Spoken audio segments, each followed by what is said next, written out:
দুনিয়ার সম্পদ, লোভ, লালসা এগুলো নিয়ে পড়ে থেকো না। এই যে আমাদের ফ্যামিলি, আমাদের বাচ্চা কাচ্চা, আমাদের এত টাকা পয়সার হিসেব, মাস শেষে বাড়ি ভাড়া, গ্যাসের বিল, এইটা সেটা, আপনি কি মনে করছেন যে আপনি চলে গেলে এগুলো থেমে থাকবে? কিছুই থেমে থাকবে না, সব চলবে আগের মতো, থাকবেন না আপনি। এজন্য শাহাদাত ফয়সাল ওনার ফেসবুকে সর্বশেষে লিখে গিয়েছিল, আমি হীন দুনিয়া, মানে এমন দুনিয়া যেটাতে আমি নাই। সব চলে, সকাল গড়িয়ে বিকেল হয়, শীত শেষে গ্রীষ্ম আসে, দিন শেষে রাত নামে, সব চলে, নাই শুধু আমি। চিল্লায় বলেন ঠিক কিনা? তো এজন্য এগুলি একটু ভাবেন।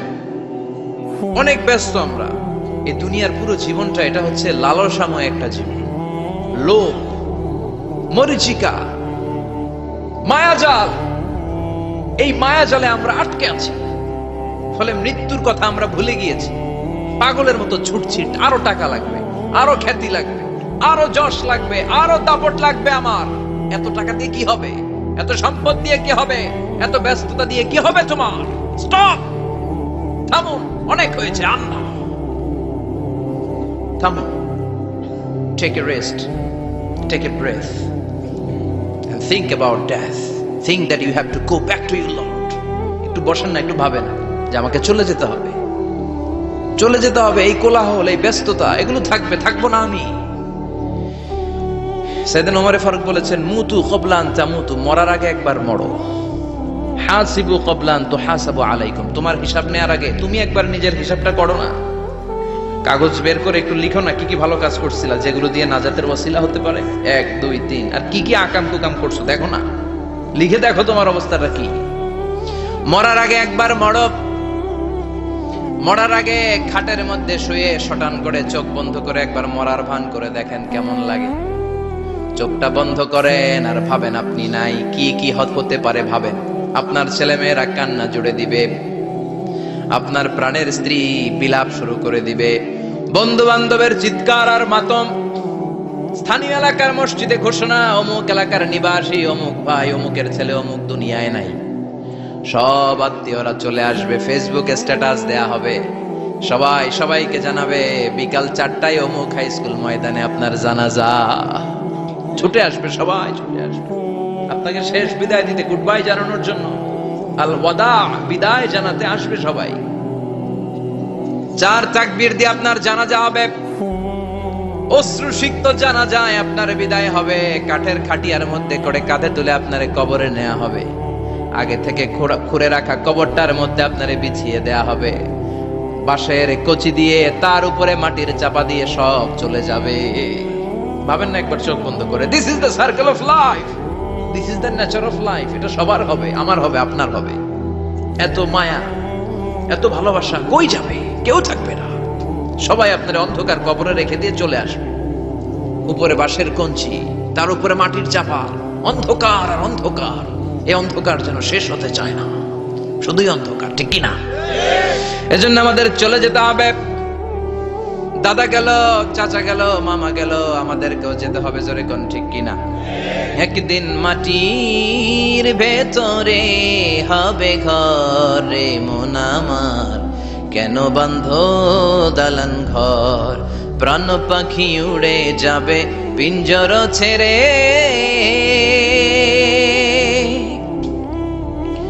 ধরা ধামে সবই রবে, তুমি যাবে চলে, বন্ধু বান্ধব যত, মাতা পিতা দ্বারা সুত, সবই হবে তোমার পরে মন আমার, কেন বাঁধ দালান ঘর, একদিন মাটির ভেতরে হবে ঘর রে মন আমার, কেন বাঁধ দালান ঘর, ঠিক কিনা? সব করে থাকবে, চলে যেতে হবে আমাদেরকে। এজন্য আখিরাতের কথা যেন আমাদের স্মরণ হয়। বিশ্বনবী বলতেন, নাহাইতুকুম আন জিয়ারাতিল কুবুর, আমি তোমাদেরকে কবর জিয়ারত করতে আগে নিষেধ করতাম, কিন্তু এখন নিষেধাজ্ঞা প্রত্যাহার করে নিলাম। এখন সব সময় তোমরা কবরের সামনে যাবা আর জিয়ারত করবা। কবরস্থানে যান, ওদিকে যান, আপনারা একটু যাবেন, একটু গেলে আখিরাতের কথাটা স্মরণ হবে। ওখানে ছোট শিশুরা শুয়ে আছে, কিশোর যুবকরা আছে, আপনার মতো তাগড়া যুবক মুরব্বীরা আছে। এরা এই এলাকায় থাকতো, এরা আকাশ থেকে নেমে আসে না, এই এলাকার সন্তান আজ নাই। একটা সার্টেন পিরিয়ড শেষে আপনিও থাকবেন না। This is the nature of life, this is the circle of life.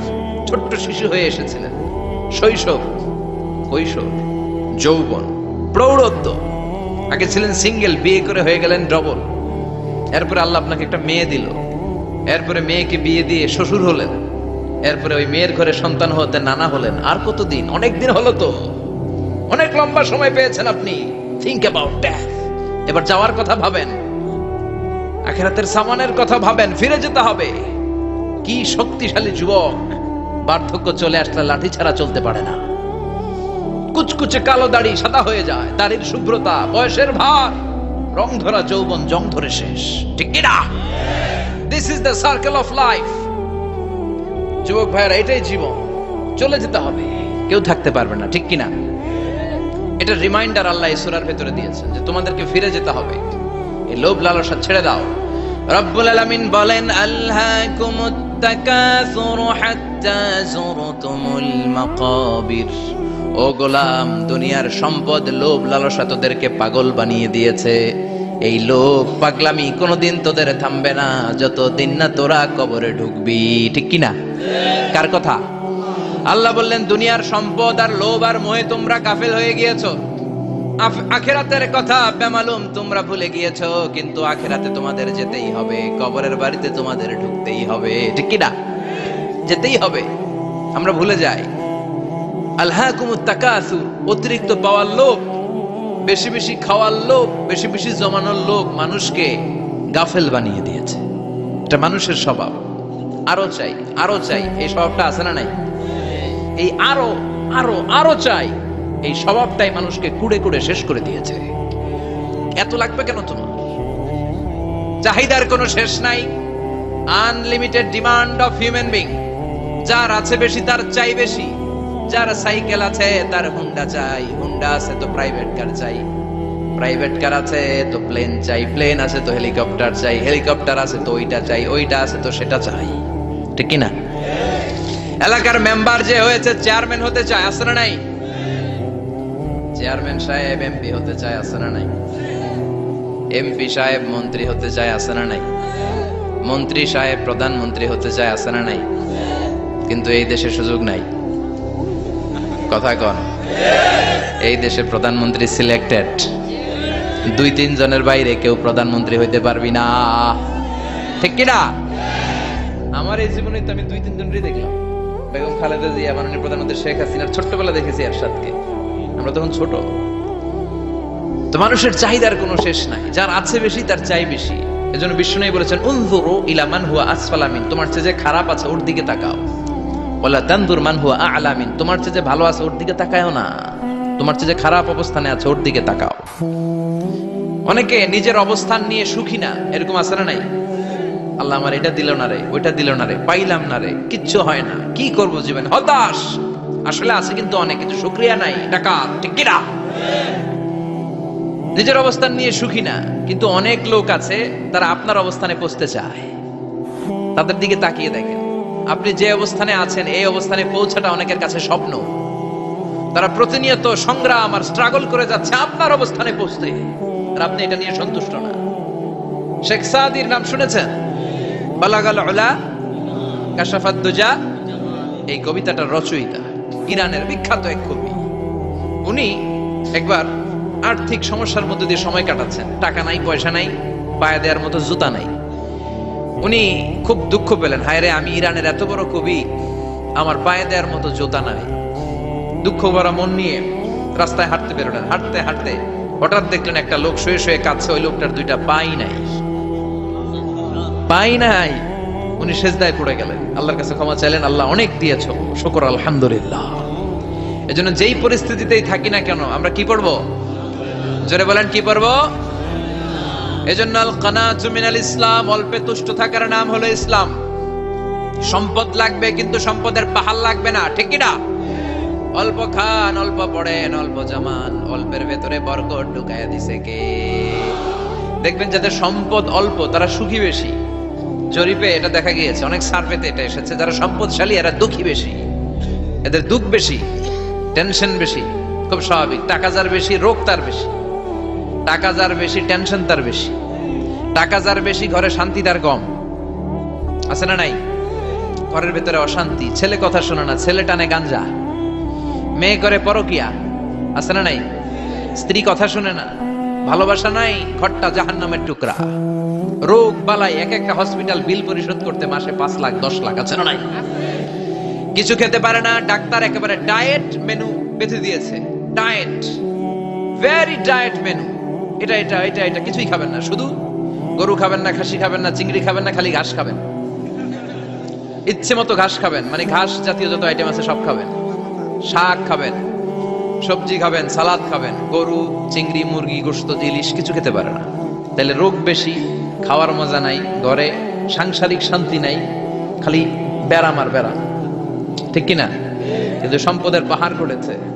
আর অল্প যারা খায়, অল্প পড়ে, রিক্সাওয়ালা, কুলিওয়ালা, অল্প বেতনের চাকরি, কিন্তু হক হালালি মেনে চলে, দেখবেন শান্তি আছে অনেক। হ্যাঁ, বাসা ভাড়া দেয়, ফ্যামিলি চালায়, বাচ্চাদের স্কুল বিল, এরপরও মাস শেষে 1-2 হাজার টাকা হাতে থেকে যায়। আর ওর প্রতি মাসে 10 কোটি টাকা ইনকাম, তারপরও ব্যাংকের ঋণ আছে না নাই? সুখ কারে বলে? কিভাবে আপনি সুখকে ডিফাইন করবেন? সুখ তো টাকায় কিনা যায় না, শান্তি টাকা দিয়ে হয় না, শান্তি দেওয়ার মালিককে। শান্তি আছে অল্প খেয়ে শুকর করার মধ্যে, শান্তি আছে আলহামদুলিল্লাহর মধ্যে, চিল্লায় বলেন ঠিক কিনা?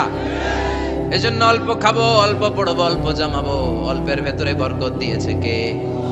দেখেন ধনী ভাইরা খেতে পারে না, কিন্তু রিকশালার কি সমস্যা হয়? রিকশালারা সব খেতে পারে, কুলিওয়ালা, দিনমজুর, এরা একেবারে স্লিম সুঠাম দেহি, মেদহীন পেট, পেটে কোনো মেদ নাই, ভুড়ি নাই। আর কুটিপতিদের মেদ আছে না নাই? এত বড় বড় পেট, ঠিক কিনা? আমাদেরও পেট আছে, তবে হালাল পেট, এটা হারাম টাকা দিয়ে এই পুরি বানাই নাই আমরা, চিল্লায় বলেন ঠিক কিনা? রিকশাওয়ালা, কুলিওয়ালা নিজেও নামাজ পড়ে, বউও নামাজ পড়ে, বাচ্চাটাও নামাজ পড়ে, রিকশা চালায় আর জিকির করে লা ইলাহা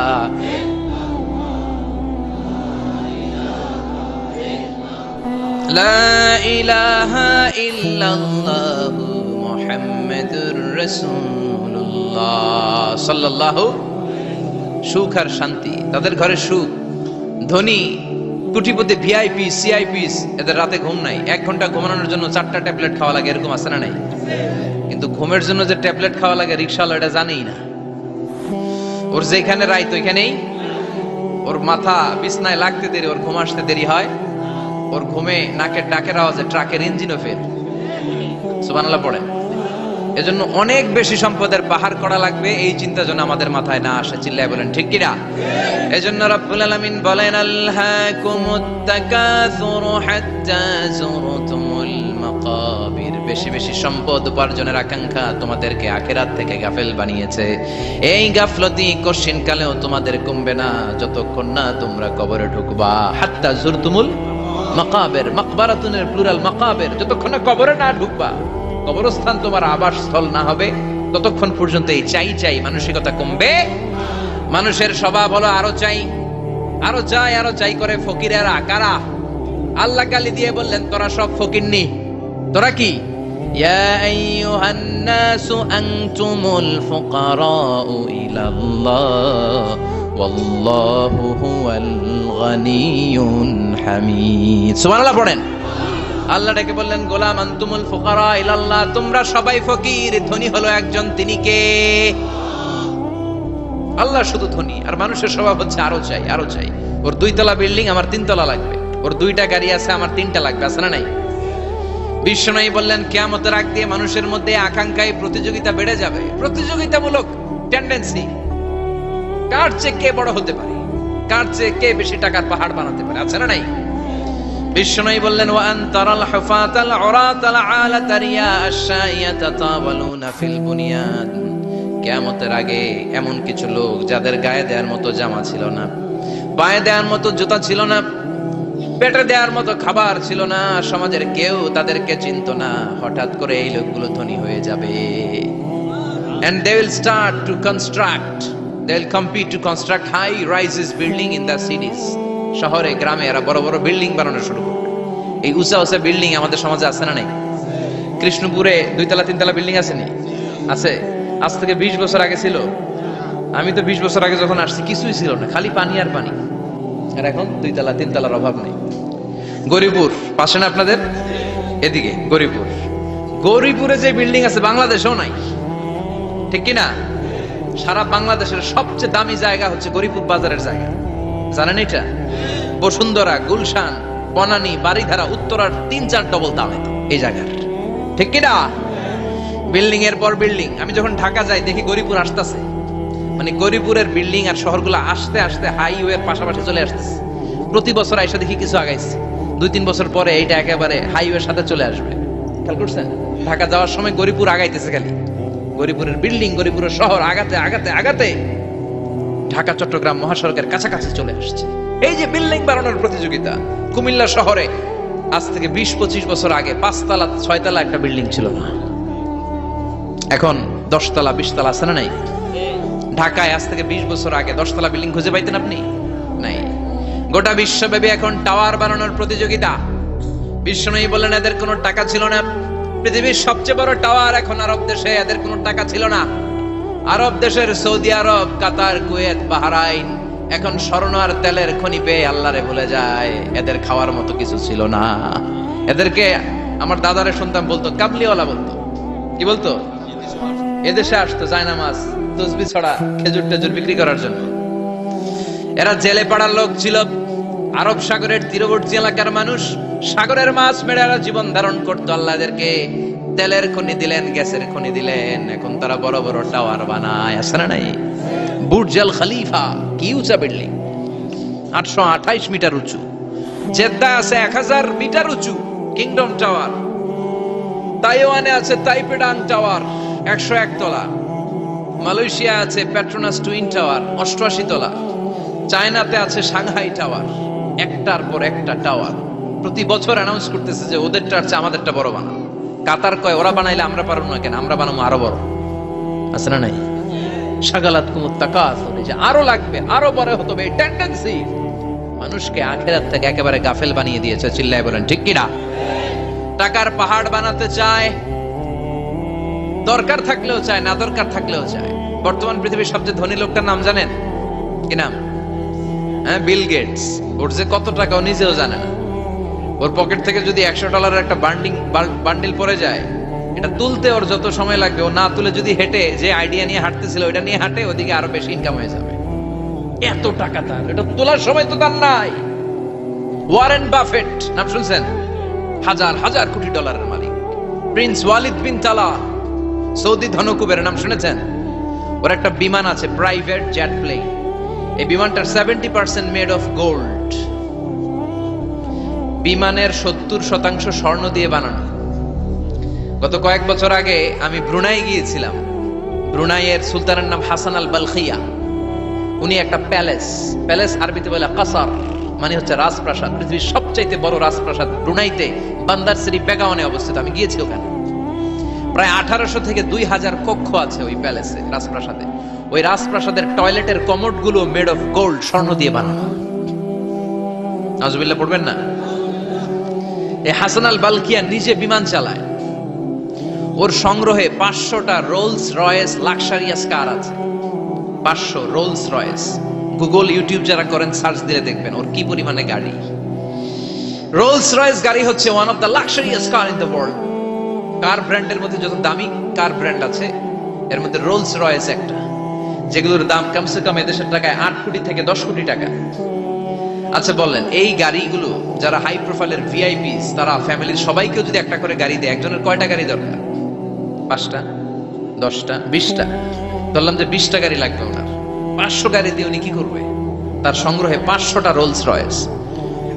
স্বর্ণেরও গাড়ি আছে, তার স্বর্ণের পালঙ্ক আছে, আমি দেখে এসেছি। পোরশে, ফারারে, লাম্বরগিনি, এই টাইপের যে ব্র্যান্ড গুলো আছে, অভাব নাই। তার মানে আছে, যার বেশি চায় তত বেশি। চিৎকার করে বলেন ঠিক কিনা?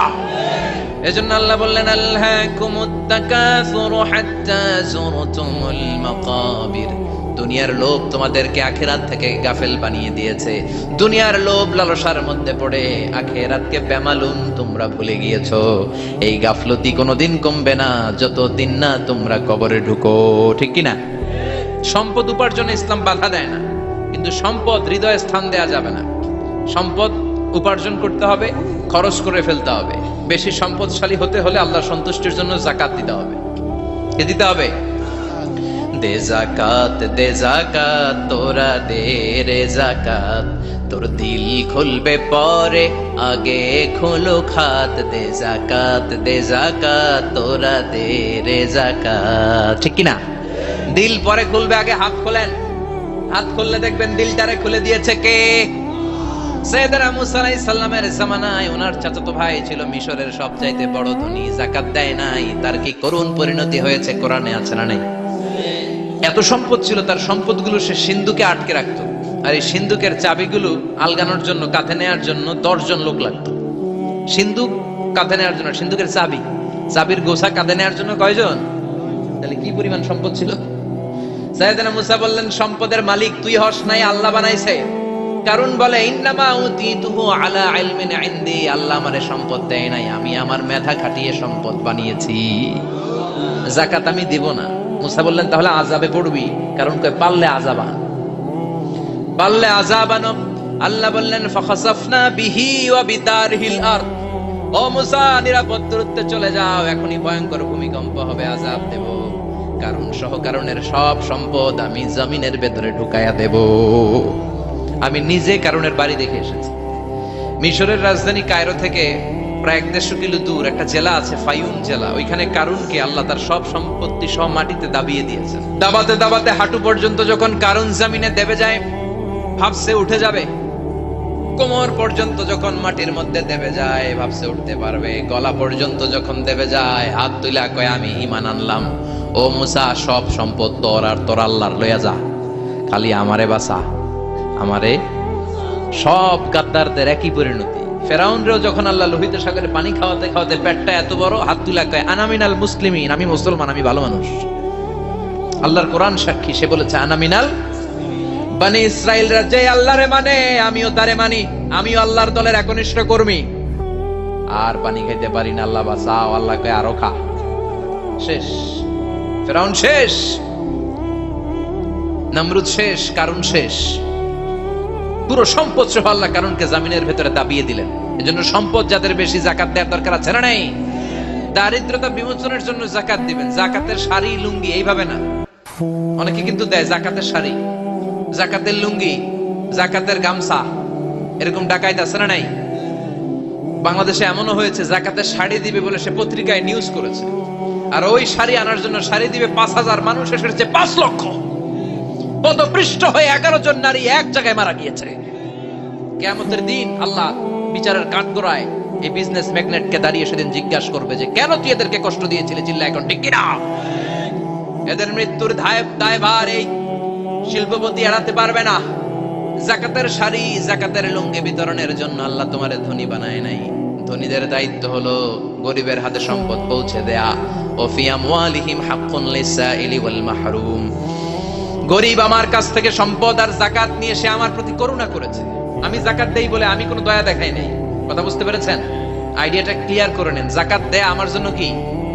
কথা বলেন, ফরজ। আর যে যাকাত নেয় তার জন্য যাকাত খাওয়া কি ফরজ? আমি গরিব মানুষ, আমি যাকাত খাবো না, না খাইয়া থাকুম, রোজা রাখুন। কথা কন। আমার যে যাকাত নেওয়া লাগবে এমন কোনো কথা নেই, কিন্তু আমি যে ধনী, আমার দিতেই হবে, এটা ফরজ। তার মানে আমি দিয়ে আমি দয়া করি নাই, ও নিয়ে আমারে বাঁচাইয়া দয়া করে গেছে। চিৎকার করে বলো ঠিক কিনা? ইসলাম বলে রাস্তার এক পাশে 5 তলা আর এক পাশে গাছতলা, এটার নাম ইসলাম না। খেটে খাওয়া মানুষ, সুবিধা বঞ্চিত মানুষদের দ্বারে যে তুমি যাকাতের টাকা পৌঁছে দাও। যাকাতকে ফরজ করা হয়েছে দারিদ্রতা বিমোচনের জন্য। আপনি শাড়ি লুঙ্গি দিলে কি হবে? ওরে শাড়ি দিচ্ছেন দুপুরে, রাত্রে বেলা ও আরেক জায়গায় লাইন ধরে আছে, বিরিয়ানির প্যাকেট দিতেছে ওইখানে। কথা কোন? সারাটা বছর ও যাকাতের টাকা নেবে, ওর কিচ্ছু হবে না। বরং এমন কিছু তাকে করে দিতে হবে যেটা দিয়ে সে ফ্যামিলি লিড করতে পারে। একটা সিএনজি কিনে দেন, ওই ফ্যামিলিতে কোনো যুবক থাকলে সিএনজি চালায়া, অটো চালায়া ফ্যামিলিটারে চালাবে। একটা টঙের দোকান করে দেন, চায়ের দোকান, চা বিক্রি করে ফ্যামিলিটারে চালাবে। অস্ট্রেলিয়ান একটা গাই কিনে দেন, গরুর দুধ বিক্রি করে তার ফ্যামিলি চলবে। কিংবা মাছের একটা খামার করে দেন, মুরগির খামার করে দেন, ঠিক কিনা? ওমরে ফারুক বলতেন, এমন ভাবে যাকাত দাও যাতে করে যাকে যাকাত দিয়েছে জীবনে কোনোদিন সেজন্য আর কারো কাছে যে হাত পেতে যাকাতের জন্য দাঁড়িয়ে না থাকে। এই বিধানটা কার? এজন্য আল্লাহ বললেন, আলহাকুমুত তাকাসুরু হাত্তা যুরতুমুল মাকাবির। দুনিয়ার লোভ লালসা তোমাদের কমবে না যতদিন না তোমরা কবরে ঢুকো। কার কথা? চিল্লায় বলেন কার? এজন্য দুনিয়ার প্রতি যে আমাদের লোভ, এটা কি বাড়াইতে হবে না কমাইতে হবে? এই দুনিয়ার জীবন এটা ক্ষণিকের। আমাল হায়াতুদ দুনিয়া ইল্লা মাতাউল গুরুর, এটা ভোগের সামগ্রী, আজ আছে কাল নাই, এটা হাতের ময়লা। দুনিয়ার এই জীবনের দৃষ্টান্ত হচ্ছে 4টা স্বর্ণের টুকরা আর 3টা লাশের মতো। স্বর্ণের টুকরা 4টা, চিৎকার করে বলেন তো কয়টা? লাশ 3টা, জোরে বলেন কয়টা? অনেক অনেক আগের যুগের 3জন যুবক জীবিকার তাগিদে তারা বের হয়েছে কর্মসংস্থান করে খাবে। পথিমধ্যে তারা গুপ্তধন পেয়েছে, স্বর্ণের বার পেয়েছে, তো বড় বড় 4টা পেয়ে তারা মহা খুশি। আমাদের আর কাজ করা লাগবে না, এগুলো বেচে আজীবন খাবো, সুখে থাকবো। তো 3জন মিলে বললো 4টা স্বর্ণের টুকরা 3জনের মধ্যে ভাগ করে দেওয়ার আগে একজন এক কাজ কর, বাজার থেকে কিছু রুটি নিয়ে আয়, খুব ক্ষুধা লেগেছে, খেয়ে নেই। একজনের রুটি আনতে পাঠিয়ে 2জন মিলে ভাবে ওইটারে যদি মেরে ফেলতে পারি তাহলে তো তোর আর আমার মধ্যে কোনো ঝামেলা নাই। স্বর্ণের টুকরা কয়টা? তুই নিবি 2টা, আমি নেব 2টা। আর যেটারে রুটি আনতে পাঠাইছে ওইটা মনে মনে ভাবতেছে রুটির মধ্যে বিষ মিশাই নিয়ে যাব। কি মিশাবো? বিষ খাইয়া ওইটা শেষ, সবগুলো আমার। তো বিষ মিশাই নিয়ে আসছে, আর আগের পরিকল্পনা অনুযায়ী এই 2জন মিলে তাকে নৃশংসভাবে হত্যা করেছে। হত্যার পরে কয় প্রচন্ড ক্ষুধা লাগছে, লো আগে খাইয়া লই। 2জন মিলে বাজার থেকে আনা বিষ মাখানো রুটি খেয়ে ওই 2টাও শেষ। স্বর্ণের জায়গায় স্বর্ণ পড়ে আছে, স্বর্ণগুলো নেয়ার মতো মানুষ আর নাই, ঠিক কিনা? এজন্য মানুষের এই চাহিদা কমবে না। বিশ্বনবী বলেন, লাউ আন্না লিকুল্লি ইবনে আদম ওয়াদিয়ান মিন যাহাব আহাব্বা আই ইয়াকুনা ইলাইহি ওয়াদিয়ান। আল্লাহ প্রত্যেককে, আমাদের প্রত্যেককে যদি একটা করে স্বর্ণের পাহাড়ের মালিক বানিয়ে দেয়, কয়টা করে? এই একটা পাহাড় স্বর্ণের, এক একটা স্বর্ণের পাহাড়ের মালিক যদি আমাদের এক একজনকে বানায় দেওয়া হয়, এরপর আমরা চাবো আরেকটা স্বর্ণের পাহাড়ের মালিক কেমন করে হওয়া যায়। আচ্ছা বলেন তো, একটা স্বর্ণের পাহাড় আমার 14 পুরুষ বিক্রি করে খাইলেও শেষ করতে পারবো এটা? তো আরেকটা কেন লাগবে আমার? ওয়ালাই আমলা আফাহু ইল্লা তুরাব। বিষ্ণু বলেন, কবরের মাটি যতক্ষণ না তোর মুখে না ঢুকবে, তোর এই চাওয়া চাওয়া খাই খাই সব বন্ধ হবে না। এজন্য আল্লাহ বললেন, আলহাকুমুত তাকাসুরু হাত্তা যুরতুমুল মাকাবির। দুনিয়া তোমাদেরকে গাফেল বানিয়ে দিয়েছে, গাফলতি কমবে না যতদিন না কবরে ঢুকো। কবরে ঢুকা লাগবে, কবরে ঢুকা লাগবে না? কবরে আমাদেরকে যেতেই হবে, যেখানেই থাকেন। কবরের প্রশ্ন আছে না নাই? অনেকে বলে, হুজুর বিমান হামলায় মারা গিয়েছে, বিমান জ্বলে পুড়ে ছাই হয়ে গিয়েছে, তার কবর কোথায়? তার আত্মাটা যেখানে আছে ওই জায়গায় প্রশ্ন আছে না নাই? অনেকে বলে, হুজুর সাগরের মধ্যে পড়ে মারা গিয়েছে, তিমি মাছ খেয়ে ফেলেছে, তার কোনো অস্তিত্ব নাই, কিন্তু তার রুহুটা আছে না নাই? প্রতিটা রুহু সংরক্ষণ করে কে? প্রত্যেকটা আত্মা আল্লাহর কাছে সংরক্ষিত থাকে। প্রতিটা রুহু, প্রতিটা মানুষ মালাকুল মাউতকে দেখতে পায়। আপনিও দেখবেন, আমিও দেখব। মুমিনদের কাছে এসে মালাকুল মাউত একজন যুবকের বেশে সাদা ধবধবে জুব্বা পরে সুগন্ধি মেখে মুমূর্ষু ব্যক্তির শিয়রে বসে বসে বলে, ইয়া আইয়াতুহান নাফসুল মুতমাইন্না, হে প্রশান্ত আত্মা, উখরুজি ইলা মাগফিরাতুল্লাহি ওয়া রিদওয়ানি, আল্লাহর ক্ষমা আর দয়ার দিকে বের হয়ে আসো। বলা মাত্রই মুমিনের আত্মাটা স্মুথলি বের হয়ে আসে। কাফান মিন আকফানিল জান্নাহ, হানুত মিন হানুতিল জান্নাহ, জান্নাত থেকে আনা সুগন্ধি কাফনের মধ্যে পেঁচিয়ে তিনি রূহটাকে নিয়ে ইল্লিনে চলে যায়। সরাসরি দেখে মালাকুল মাউতকে। আর যারা ইসলাম বিরোধী, কোরআন বিরোধী, তাদের সামনে এসে মালাকুল মাউত ত্রাস সৃষ্টি করে। আগে ধমক। হাইওয়েতে মাঝে মাঝে ডাকাতি হয় না? বাসগুলোর মধ্যে যখন ডাকাতি হয়, বাসে থাকে 50 জন, ডাকাত ঢুকে 5 জন, এই 5 জনের ভয়ে সবগুলো পেশাব করে দেয়। কারণ ত্রাস সৃষ্টি করে। এসেই চাইনিজ কুড়াল দিয়ে আগে কুবায় দেয় 4-5 জনের। রক্ত দেখে কি দেওয়ার সব আগে রেডি করে রাখে। মালাকুল মাউত এসে কাফের নাস্তিক মুশরিকদের সামনে সেরকম একটা ত্রাস সৃষ্টি করে, ভয়ে লোকটা কাঁপতে থাকে। ওর কাছে ভদ্র ভাষায় কথা বলে না, সুন্দর জামা পরে আসে না, কালো কুচকুচে চেহারা, ভয়ঙ্কর একটা রূপ নিয়ে, আকৃতি নিয়ে ইসলাম বিরোধীদের মাথার সামনে আসে, দুর্গন্ধযুক্ত চেহারার দেহ নিয়ে ধমক দিয়ে বলে, ও পাপাত্তা, ইয়া আইয়াতুহান নাফসুল খাবিসা উখরুজি ইলা গাদাবিল্লাহ, এ পাপাত্তা, আল্লাহর রাগ, ক্রোধ আর গজবের দিকে বের হয়ে আয়। মুমিনের আত্মা বলার সাথে সাথে যেমনি মুমিনের দেহ থেকে বের হয়ে জান্নাতি কাফনের ভেতরে ঢুকে, কাফেরদের আত্মাও কি এরকম তাড়াতাড়ি বের হতে চায় নাকি? কাফেরদের আত্মা বের হতে চায় না, ডানে দৌড় বায়ে দৌড়, সামনে দৌড়, পেছনে দৌড়, আহা দৌড়াদৌড়ি করে। মালাকুল মাউত এটাকে টেনে হিচড়ে, একটা জীবিত ছাগলকে জবেহ না করে, জবাই না করে, তার চামড়া উল্টা দিকে টেনে হিচড়ে বের করলে ছাগলটা যত কষ্ট পায়, এর চেয়ে কমসে কম 70 গুণ বেশি কষ্ট দিয়ে কাফের, মুশরিক আর গাদ্দারদের রূহ কবজ করা হয়। আল্লাহ এই পরিস্থিতি থেকে তুমি আমাদের বাঁচাও। মুমিনদের রূহ যেমনি কবজ হয় ওইভাবে রূহ কবজের ব্যবস্থা করে দিও। ইমানের মৃত্যু নসিব করে দিও, শাহিদি মৃত্যু নসিব করে দিও। আমাকে শহীদ করে সেই মিছিলে শামিল করে নিও, যে মিছিলের নেতা মীর হামজা খোবায়েবে খাব্বাব, আল্লাহর কাছে ছিল অতি প্রিয়, শামিল করে নিও। আমাকে শহীদ করে সেই মিছিলে শামিল করে নিও। পড়েন আমিন। আরো জোরে পড়েন আমিন। তার মানে বিমান দুর্ঘটনায় হোক, কিংবা লঞ্চ ডুবিতে হোক, কিংবা আগুনে পড়ে হোক, কিংবা আত্মঘাতী হামলায় হোক, যে যেখানেই মারা যায়, কবরের 3টা প্রশ্ন তার জন্য আছে না নাই? ইসলাম বিরোধীদের জন্য প্রশ্ন 3টা, আপনারা যারা মুমিন তাদের জন্য 4টা, আপনাদের জন্য একটা বেশি। আলহামদুলিল্লাহ কোন? কবরে এসে প্রথম প্রশ্ন করবে মুনকার নাকির যখন চলে আসবে, 40 কদম যখন আত্মীয় স্বজনরা লাশটাকে কবরের মধ্যে দিয়ে 40 কদম চলে যায়, তখনই ফেরেশতা চলে আসে। আহা, শেষ, সব শেষ। এসেই পরীক্ষা শুরু। মার রব্বুক, তোর রবের নাম কি? চিল্লায় বলেন আমাদের রবের নাম কি? আমরা বলবো রব্বি আল্লাহ, আল্লাহ আমারে রব। দমে দমে তনু মনে তারি অনুভব। পড়েন আল্লাহ আমারে রব। তোমার দুনিয়াতে আমি যেদিকে তাকাই, অথই নিয়ামতে ডুবে আছি সবাই। পাখপাখালির গানে শুনি তসবিহ কল রব, তসবিহ কল রব, আল্লাহ আমারে রব। প্রথম প্রশ্ন তোমার রবকে, আমরা বলবো আমাদের রব আল্লাহ। দ্বিতীয় প্রশ্ন ওমা দীনু, তোমার ধর্মের নাম কি? আমরা কি বলবো? তৃতীয় প্রশ্ন বিশ্বনবীর চেহারা দেখিয়ে বলা হবে আতারিফু হাদার রাজুল, এই লোকটারে চিনো নাকি? আমরা বলবো চিনি, আমাদের প্রাণের নবী, ঠিক কি না? চাঁদের চেয়ে সুন্দর তুমি নবী আমার কমলিওয়ালা, দু জাহানের বাদশাহ তুমি প্যারা নবী সাল্লে আলা, চাঁদের চেয়ে সুন্দর তুমি নবী আমার কমলিওয়ালা, ঠিক কি না? 3টা প্রশ্নের যথাযথ উত্তর যখন দিয়ে দিলেন, আপনার জন্য অতিরিক্ত আরেকটা প্রশ্ন করা হবে, ওয়ামা ইলমুক, তোমার নলেজ কি? 3টা প্রশ্নের উত্তর যে তুমি করতে পারলা, কিভাবে পারলা, কেমনে জানলা?